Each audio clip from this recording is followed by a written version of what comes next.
Ce soir, Villegayenc pense ses plaies. L'heure est au grand nettoyage. Les voitures emportées par l'eau sont déblayées à l'aide d'engins de levage. Il faut évacuer l'eau et la boue des maisons dans lesquelles tout le rez-de-chaussée a été submergé. Sur place, la solidarité s'organise. Des voisins viennent en aide aux sinistrés. On voit les gens dans la mouise dans laquelle ils sont. Car la nuit a été longue dans ce village audois de 2000 habitants.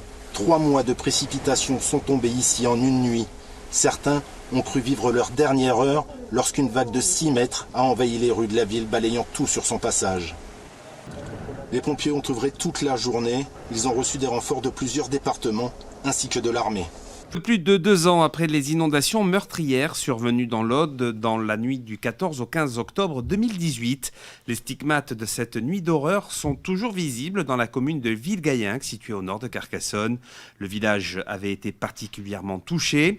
Cette nuit-là, 4 personnes ont perdu la vie, de nombreuses maisons ont été inondées, sans oublier le pont qui avait été emporté par la crue. Aujourd'hui, un échéancier est établi pour la démolition des maisons et les reconstructions des bâtiments publics, sans oublier la reconstruction du pont. Pour la population, ça va nous faire...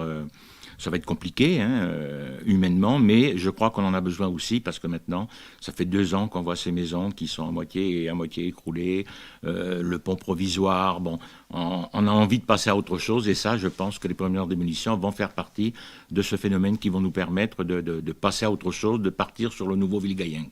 Pour financer une partie des travaux, le maire de Villegayenc, Michel Proust, a décidé de lancer un appel aux dons. Avec mon ami André Tiquet, qui était jusqu'à quelques jours encore président de la Fédération française, donc, et qui a son entreprise sur Villegayenc, nous avons pensé ça avec des personnes de Villegayenc qui aiment leur village, et sachant aussi que, on doit attendre des collectivités, bien évidemment, et d'État, mais il faut aussi savoir se prendre en main, même si ce sont des dons, puisque nous faisons appel à dons et aux mécènes, avec bien évidemment la réduction fiscale à la clé pour les entreprises qui pourraient nous faire des chèques relativement importants, ou même pour les particuliers. Mais nous avons dit, on va aider, parce que c'est vrai que l'État est derrière nous, tout le monde est derrière nous, mais la somme est tellement importante que nous avons souhaité aussi, nous, dire on va apporter aussi, par le biais de cette association, une pierre à l'édifice, et parce qu'aussi, les membres de l'association, ça va être les membres du village, et ils ont envie aussi de suivre tous ces dossiers.